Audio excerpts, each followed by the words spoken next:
J'ai une artiste là qui est invitée et qui est surtout assise juste en face de moi. Elle s'appelle Hélène Arts. J'espère que tu vas bien. Attends, je vais te monter le micro parce que sinon tu ne vas pas, on va pas t'entendre. Du coup, est-ce que tu vas bien? Salut. Donc tu es autrice, compositrice, interprète et pianiste liégeoise. C'est bien ça? C'est bien ça. Tu t'appelles Laurine en réalité, tu mêles puissance, douceur et sincérité dans un univers vibrant entre pop rock lumineux, de la soul et un peu de la folk organique. Et tu as une identité sonore qui repose sur une authenticité assumée, c'est une vraie sensibilité et c'est un goût prononcé pour les contrastes. Est-ce que j'ai bien résumé et surtout, est-ce que j'ai bien travaillé mon sujet? Waouh, j'aurais pas dit mieux. Ah bah c'est parfait. C'est alors. sympa. Bon alors, avant de parler musique, qui est Laurine quand elle descend sur scène? Ah, est-ce que je suis obligée d'en parler? Non, je rigole. Bien sûr. Ben non, moi je suis de base éducatrice spécialisée, donc je ne vis pas de la musique, même si je pense qu'on rêverait tous. Mais c'est vraiment un métier qui me passionne aussi, donc je fais pas ça juste pour payer mes factures. Mais je suis vraiment passionnée, je travaille avec des jeunes dans un centre pour enfants placés en fait. Donc je puise énormément d'inspiration aussi à travers les histoires et le vécu des jeunes. Et c'est super enrichissant comme métier. Ah bah oui, c'est clair. Il te raconte beaucoup de choses? Oui. Ouais. Il se confie quand même pas mal et bah voilà, il y a quand même un lien qui se crée, même si voilà, c'est pas mes enfants. Ça reste un contact. Je trouve que c'est super chouette, en tout cas, le métier du social. C'est pas simple tous les jours, mais c'est chouette. Ah oui, ça je me doute. Dis, tu es autrice, compositrice, interprète et pianiste, comme je le disais juste avant. Est-ce que le piano est toujours le point de départ de tes chansons? On pourrait le dire, oui. Principalement, je compose vraiment au piano. C'est vraiment là que je suis dans ma bulle et là où je suis le mieux en fait pour composer. Et généralement, soit je viens avec une idée bien préconçue du morceau comme j'ai envie qu'il sonne. Bon, évidemment, on fait des arrangements dessus et ça se travaille en studio. Soit, voilà, je dis j'ai une idée de mélodie en tête au piano, une idée de chant, mais j'ai pas d'idée pour la suite. Okay. Help me. Et donc mes musiciens sont là pour ça aussi. Bon, du coup, elle l'a bien dit, hein, elle a besoin d'aide. Donc si vous voulez évidemment l'aider à trouver des chouettes paroles, j'invite tout l'open space là, qui est à côté de toute la rédaction à lui donner des idées de paroles. Ok, c'est un petit défi avant 18h. Dis, on parle souvent de ta voix sincère et de tes textes très personnels. Écrire pour toi, est-ce que c'est plutôt thérapeutique ou artistique? J'ai envie de dire un peu des deux. Parce que je vois pas. Parfois, je trouve pas les mots quand je parle. D'ailleurs, je suis pas très douée pour parler devant un micro. Sur scène, ceux qui viennent me voir sur scène, ils le sauront. Je te jure que tu te débrouilles super bien. Ça va alors, c'est gentil. Mais voilà, je suis toujours un peu. Je sais jamais comment dire les choses et je trouve qu'en chanson, c'est vachement plus facile en fait. C'est beaucoup moins un challenge et puis en anglais, parce que j'écris principalement en anglais. Okay. Je trouve que ça sort plus facilement. Et, c'est pas ma langue, donc c'est un peu, c'est moins un challenge pour moi. Et quoi, l'anglais du coup, c'est pour plus avoir l'international? Oui, et puis je trouve que la musique que je fais, qui est quand même plus pop rock avec des influences folk et soul, ça se prête bien pour l'anglais. Maintenant voilà, je ne ferme pas la porte pour des chansons en français, évidemment, j'en ai déjà faites. Ah ben. Mais c'est beaucoup plus compliqué pour moi, je trouve, parce que ça sonne plus vite bateau, je trouve. Après, la langue française est déjà bizarre. Mais la langue française, elle est hyper difficile et j'ai quand même envie. Enfin, ça peut être très poétique, mais ça se travaille beaucoup plus. Je le vois comme ça. Ben ça, c'est magnifique. Dis, Hélène Arts, c'est aussi une aventure collective. Qu'est-ce que tes musiciens apportent humainement et musicalement surtout sur tes projets? J'ai envie de faire de l'humour. Attention, il y en a un qui est à côté de toi et oui, c'est ça. Je viens de voir ses yeux qui ont fait fais gaffe à ce que tu dis. Fais gaffe à ce que tu te dis. Non, mais ils apportent énormément parce que c'est comme tu l'as dit, c'est un travail d'équipe et voilà, on échange beaucoup, on réfléchit en studio, on crée ensemble, on arrange ensemble et puis de temps en temps on va boire un verre ensemble. Enfin voilà, on s'entend très très bien. Le pilier du projet, c'est mon père qui n'est pas là aujourd'hui, qui est bassiste. Avec lui, j'ai créé vraiment le projet et puis au fur et à mesure, il y a des musiciens qui se sont joints, dont Charles qui est à côté de moi. Salut Charles.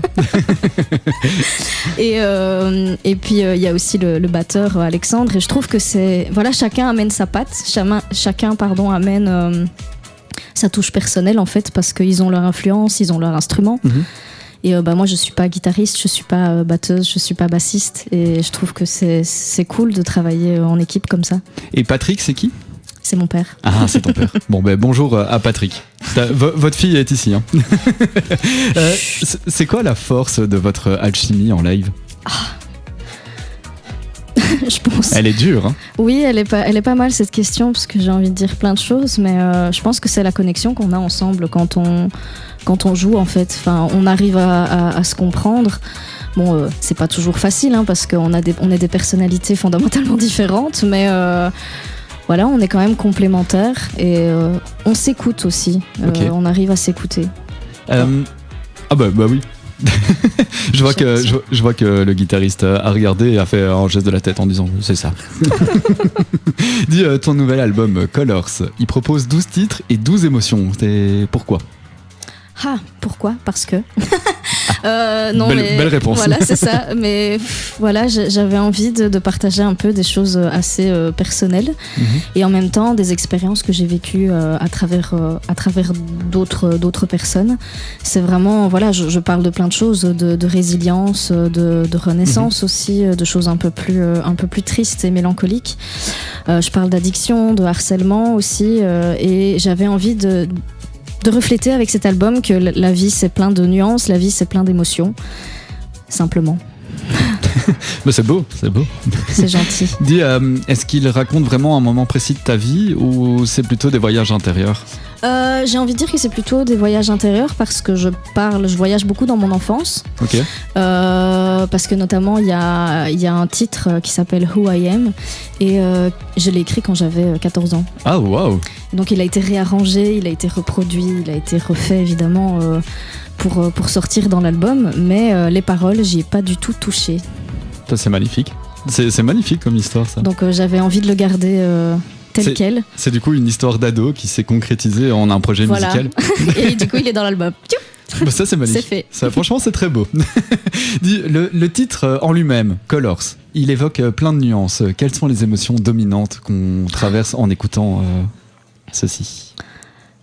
Je sais pas si ce sont vraiment des émotions purement parlées, parce que bon, les émotions sont très proches des sentiments et de ce qu'on vit chaque jour, mais j'ai envie de dire la force intérieure, la gaieté, la joie et en même temps un petit peu la nostalgie, mais j'ai toujours envie de garder plutôt cette force intérieure qu'on peut ressentir, de dire écoutez-moi, j'existe et entendez ma voix. Et est-ce que les gens ils sont ultra est-ce qu'il y a des émotions qui dégagent de tout ça de la part du public ? Oui, j'ai déjà fait pleurer des fans. Alors, oui, mais alors quand j'ai posé la question, je me suis dit mais c'était des larmes de tristesse, c'était quoi parce que c'était pas mon but.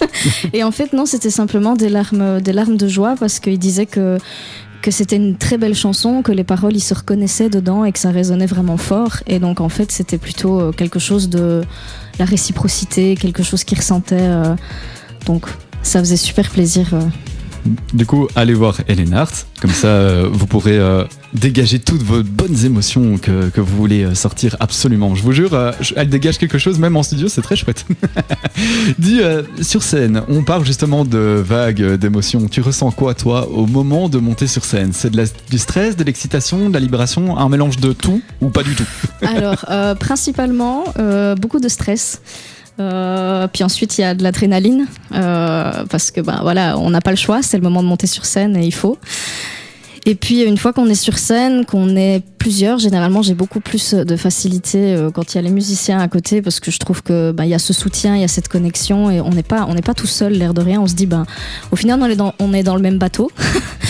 Et après, c'est beaucoup d'excitation et de joie d'être sur scène. C'est un partage au final, tant avec le public qu'avec les musiciens. En fait, on se ressemble avec la radio. Oui. Parce que nous, notre but, c'est de divertir les gens, mais c'est surtout de partager des gros moments avec eux. Voilà. Oui, je pense que ça se rapproche quand même. Puis vous êtes à la rencontre d'artistes, puis d'autres personnes. Dis, si quelqu'un te découvre justement aujourd'hui à la radio, quelle chanson tu lui conseillerais pour entrer dans ton univers ? Je sais qu'elle est très dure. Je la pose à chaque artiste et chaque fois il y a le même moment de laquelle Bah oui, j'ai envie d'en choisir 2 parce que j'ai sorti un nouveau single, mais je repartirai évidemment toujours sur Colors. Ah ben voilà. Parce que c'est la chanson que... Oui, voilà, j'ai pas les mots, mais Colors, allez l'écouter. Bon bah allez écouter Colors, voilà, c'est le mot. Dis Like This, Not Tomorrow, tu nous en parles un peu ? Oui, justement, c'est le nouveau single que j'ai sorti le 27 février. T'as vu ? Dispo. Ouais, joli pont. Et j'hésitais avec celle-là aussi parce que c'est vraiment un... Bien que voilà, ça reste dans mon univers, c'est un peu un nouveau chapitre pour moi. Parce qu'elle a été co-composée et coproduite avec Charles, ici présent, le guitariste. Et donc c'était un gros travail parce que voilà, j'avais vraiment des idées bien précises de ce que je voulais dans la vibe du morceau. Je voulais quelque chose qui soit très rythmé, très à la fois très son 90s et en même temps très moderne. Donc c'est pas facile de la décrire et j'avais envie de quelque chose vraiment d'énergique pour dire on est jeune, on vit à fond. Si demain n'existait pas, il faut qu'on vive la vie en fait. Et j'avais envie que cette chanson, elle traduise ça. Donc justement, c'est beau. Mais du coup, concrètement, comment tu fais pour écrire tes musiques ?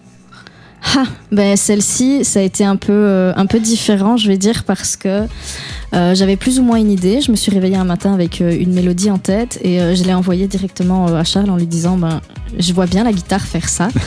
Est-ce que tu te sens de faire un truc ? Et il a commencé à faire la production autour de ce morceau, d'imaginer les instruments, etc.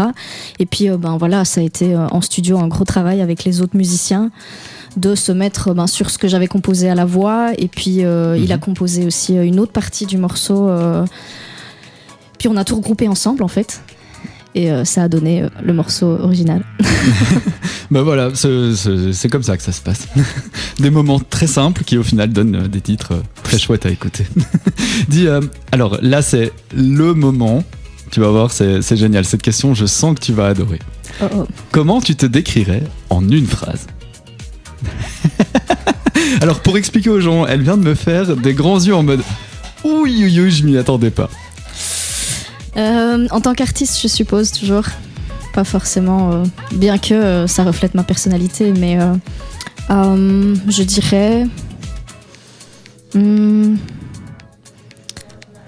C'est difficile. C'est dur, hein ? Une artiste qui se veut authentique et qui offre une musique assez émotionnelle.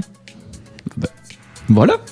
C'est le premier truc qui me vient. Je sais pas trop. Mais généralement, il y en a beaucoup qui cherchent à aller au plus compliqué, mais en fait, c'est le plus simple. C'est les émotions. En fait, c'est ce que tu viens de nous dire aujourd'hui. C'est ce que j'ai envie de dégager, en fait, que les gens puissent passer par des émotions, pleurer de joie s'ils veulent, pleurer de tristesse. Non, je rigole, j'ai pas envie qu'ils soient tristes, mais voilà, je trouve que quand on va à un concert ou quand on écoute de la musique, on peut passer par toutes les émotions parce qu'il y a des chansons qui nous transportent, en fait. Ça, je suis bien d'accord. Je suis bien d'accord avec toi.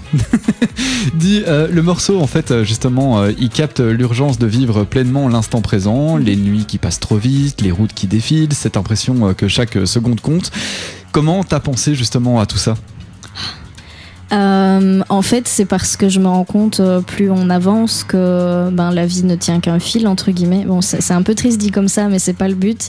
C'est vraiment, je pense qu'il faut croquer la vie à pleines dents. Et c'est souvent quand je suis en voiture, j'ai plein d'images comme ça, des flashbacks ou ce genre de choses. Je suis souvent en voiture d'ailleurs.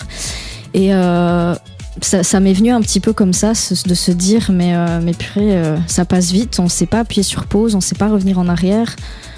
J'ai envie d'en parler et en fait, je parle en nous dans le morceau parce que j'ai envie que tout le monde puisse s'y reconnaître et c'est un peu un message intergénérationnel parce que je dis on est jeunes, mais au final, je parle pas qu'aux jeunes, je parle à tout le monde parce que je pense qu'on est tous jeunes dans notre tête à partir du moment où on y croit. Yes, je suis encore jeune dans ma tête malgré le presque 30 ans qui est en train d'arriver sur moi là. Je les ai déjà donc chut. Voilà, mais t'es encore jeune. Mais oui, c'est justement ça que j'essaie de dire. Donc voilà, c'est un peu, c'est pas le jeune dans le sens de l'âge, c'est plus jeune dans le sens on profite de la vie en fait. Alors dernière petite question avant que tu nous fasses un petit live. Le titre justement que tu vas nous interpréter aujourd'hui. Les 2 titres que tu nous interprètes, est-ce qu'ils sont pensés pour la scène ? Oui. Ouais. Mais en fait, ce qui est intéressant aussi, c'est qu'on on travaille autant le live acoustique que le live en full band avec tous les musiciens. Et donc, en fait, en fonction de ce qu'on propose, on a de quoi sous la main. C'était pas très français ce que j'ai dit. Mais... Si, moi j'ai compris.